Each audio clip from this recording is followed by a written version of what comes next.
25 minutes of hands-on time with Ninja Gaiden 4 isn't remotely enough to make a judgment call on where Platinum Games and Team Ninja's sequel will fit into the hierarchy of the franchise, but it was enough to make me feel like a badass killing machine and still challenge me in the process.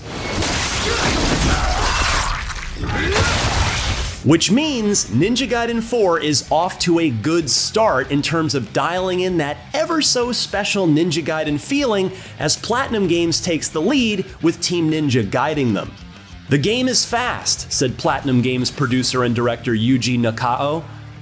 "We wanted to make sure it feels like a modernized high-speed game while staying true to what Ninja Gaiden is." He added, "We are going against the trend," meaning, of course, Souls-likes. I played as young Raven Clan member Yakumo in Chapter 1, which isn't the very beginning of the campaign. That honor goes to a tutorial section, but for all intents and purposes, it is. It's set well after Ninja Gaiden 3, shh, we don't talk about that one, in a near-future Tokyo amidst the return of the Dark Dragon. But we're still far enough from the shrine that the demon's influence shouldn't be too strong yet. Keep moving. Sadly, I didn't get to play as Ryu Hayabusa here, but I can't wait to do so. I didn't mind too much in my demo though, because I was having so much fun as Yakumo. See, Yakumo has some of Ryu's classic tricks. Izuna drop, anyone? While also unleashing his own in the form of Blood Raven attacks, which are deployed by holding the left trigger and then pressing X or Y. These are large area of effect offensive maneuvers, but they take longer to wind up and execute. It was my old habits and not being quick enough to adopt these new moves that doomed me in the large encounter near the end of my 25-minute hands-on session. I won't make the same mistake next time. And unfortunately, it means I didn't get to face off against the Chapter 1 boss, who you can see in action here. Face me. Bring it.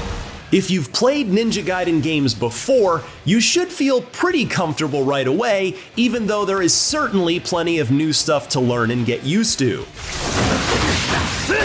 Tapping right trigger at the right moment to block an incoming attack and set up a counter, wall running and tapping Y to take the head off of a low-level enemy, holding Y with Blood Essence, seemingly in place of Ninpo, at least for Yakumo, still uncollected on the battlefield after your previous kill so you can use them to power an ultimate technique on the foe still alive in front of you. It's all still here. Oh, and don't forget to assassinate enemies quietly when you get a chance. If anything, Ninja Gaiden 4 feels faster than ever. Oh man, they're quick. Even Yakumo's running speed feels faster than Ryu's did in the older games.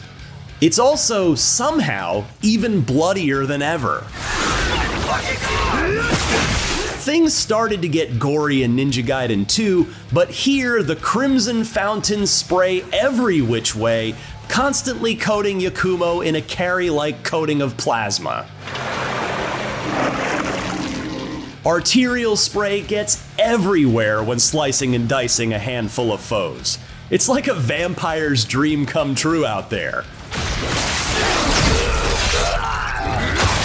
Now let's all sit back and watch this awesome sequence for the next minute and a half or so, which I remind you again is only from the first proper level of the game.